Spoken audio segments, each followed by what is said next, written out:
Greetings everyone and welcome to Spacing Out. I'm Maureen Elsberry. And I'm Alejandro Rojas. Thank you for joining us. We're here to get you caught up on what's in the news, so here are some of the space and UFO stories that made headlines recently.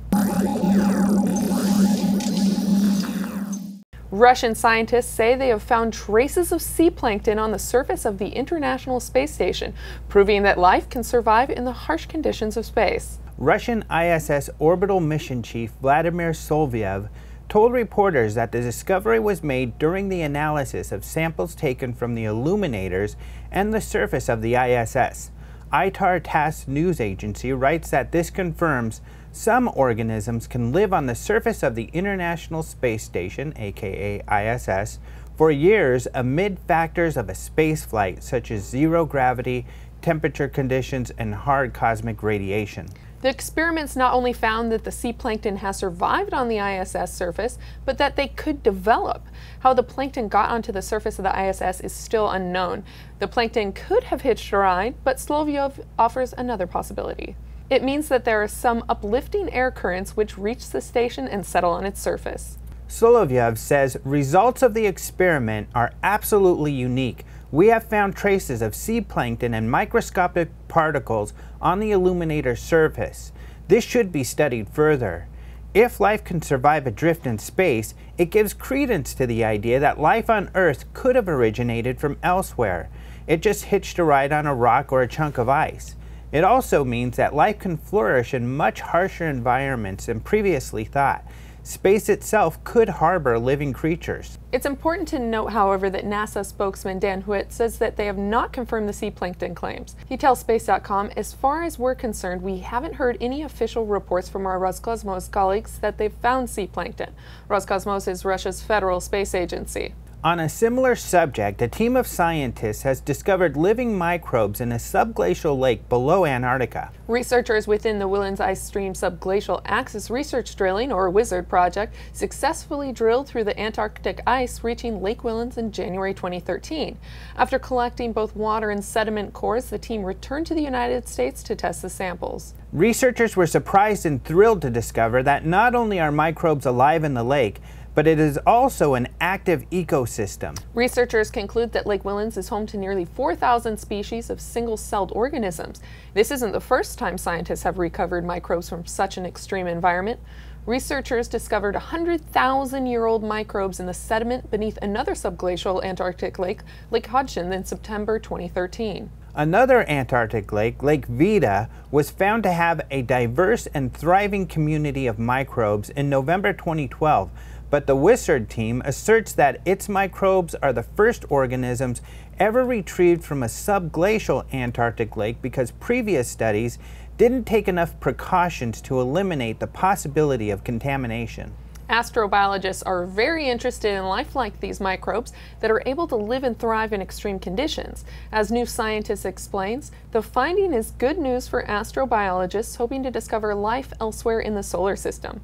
In the ocean beneath the frozen surface of Jupiter's moon Europa, for instance, or clinging on under the Martian polar ice caps. The team's research is published in the journal Nature. A woman saw a glowing UFO in the sky above Sacramento, California on 2 separate days. The witness, Sunda Barker, was walking home on the afternoon of August 9th when she noticed a UFO in the sky. She describes the aerial object as gold and extremely bright. And she states it was beautiful, it was radiant, it was just unexplainable. She immediately began taking photos of the UFO with her iPhone camera. Barker claimed she saw this golden UFO 2 days later. Local ABC affiliate KXTV News 10 aired a news segment about Barker's sighting. Reporter Damani Lewis explains that in describing the aerial object, Barker didn't want to use the 3 letters UFO. Like many UFO witnesses, Barker is hesitant to refer to the mysterious object as a UFO. As she explains, everyone thinks I'm crazy. KXTV News 10 meteorologist Monica Woods suggests that what Barker witnessed was a sundog. She describes this phenomenon as a halo created when lights interact with ice crystals in the atmosphere. Multiple witnesses reported glowing orbs of light in the night skies over North Carolina beaches on Saturday, August 16th. The UFO sightings, along with a couple of pictures of the objects, were submitted to WWAY out of Wilmington, North Carolina, who reported on the unusual objects. Woozy Dell told WWAY that she spotted the lights Saturday night over Ocean Isle Beach, where she's vacationing. I thought that's a strange light. Maybe it's a helicopter light, and I was watching them go, and they sort of did like a half circle, Dell said. She continued, and then I saw another one come, and then I thought, this is bizarre, and it got a little interesting. Then more lights appeared. Dell says, so I saw 2, and then I started seeing 3, and then I started seeing 4, and then I started counting them because I thought, my gosh, what is this? She describes the orbs as orangish red, but it went back around, it was white. The following day, Dell asked around to see if anyone else had seen the lights, and she says at least one person told her that they had. WWAY contacted the Brunswick County Dispatch, but the station was told that dispatch had not received any reports of strange lights on Saturday. Dell says of her sighting, it is certainly an unidentified object, and it was in the sky, and then went away, and the lights were so unusual that it was something you don't forget. She also hopes to see the objects again. I have to admit, Dell laughed, I did go out the next night looking, and tonight looks like a clear night, so... We were sent a link to a video by pilot Gary Travis, another resident of Ocean Isle Beach, who says he and his daughter also saw some mysterious lights recently. Their sighting was on June 10th, 2014, and he was able to catch it on video. Although he says he was not able to catch much and it's hard to see on YouTube, there are clearly several lights that blink on and off. In his video's description, Travis writes, my daughter and I were on the beach house deck around 10 p.m. on June 10th, 2014. We observed 6 small twinkling lights at high altitude with no sound approach from the west. My camcorder did pick up the twinkling lights, but they are not visible on YouTube due to their downgrade of the video. He continues, I captured 4 flare-like orbs as the twinkling lights passed near the moon, visible at the top of the screen. Later, I observed dozens of similar orbs appear at random during the next hour far out over the ocean to the south. They seemed much farther away and lasted for 5 to 10 seconds before fading out. Some people have suggested these lights are all Chinese lanterns. While the pictures from the original sighting could be the result of lanterns, other witness descriptions seem to indicate something else. This latest video from Travis also does not seem to be typical for Chinese lanterns.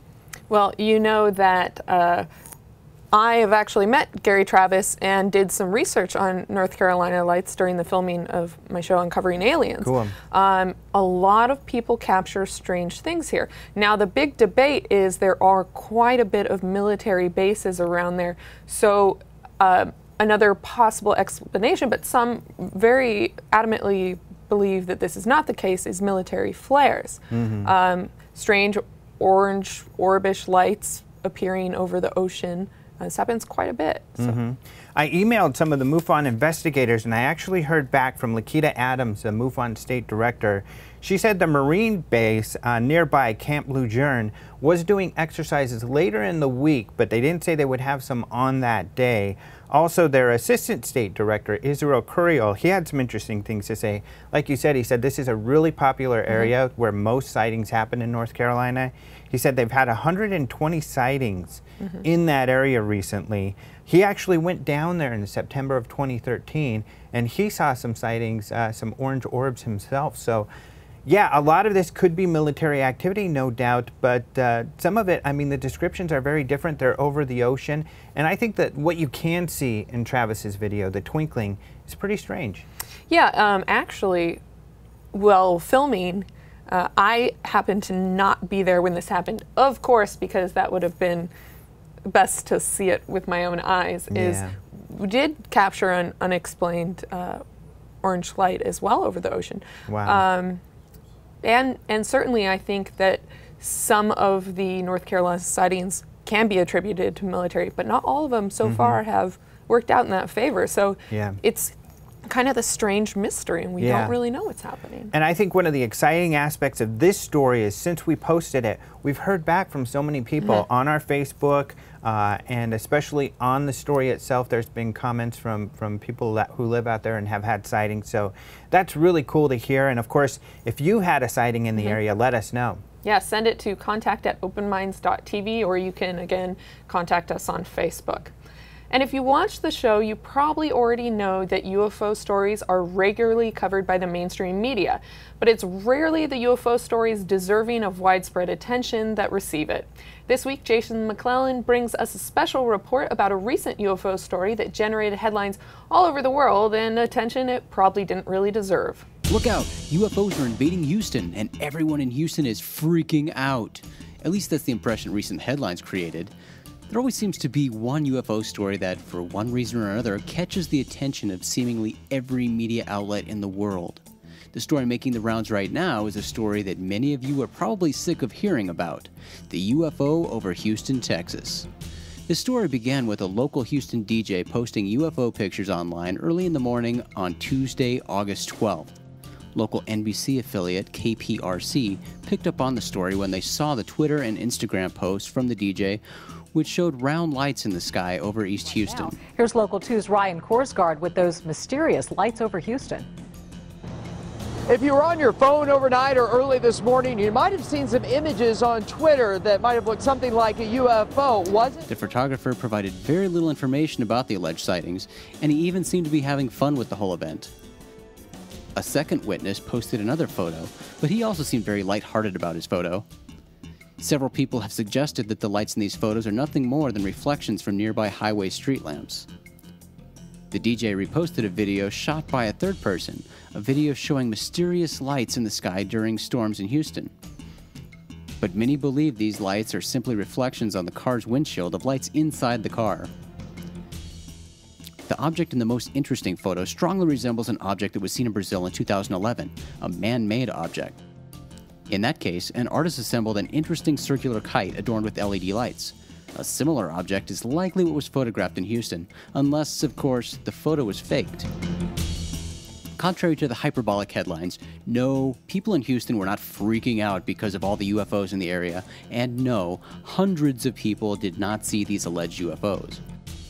The bottom line is that this is a story that was blown way out of proportion by the media. Most reports contain insufficient or inaccurate information. And with this case, the lack of any real details from the couple of alleged witnesses, the case is left with not much more than some photos that are, most likely, easily explainable.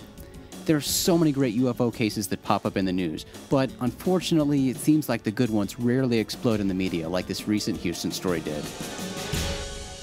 That's all for this episode of Spacing Out. Remember to visit our website, openminds.tv, for all the latest UFO news. And if you're interested in learning more about the UFO phenomenon, check out the broad range of informative video lectures we have available to rent or purchase in the new Open Minds UFO video portal. Also, don't forget to register for the 2015 International UFO Congress, the largest annual UFO conference in the world, and that takes place February 18th through the 22nd in Fountain Hills, Arizona. And all the events information is at ufocongress.com.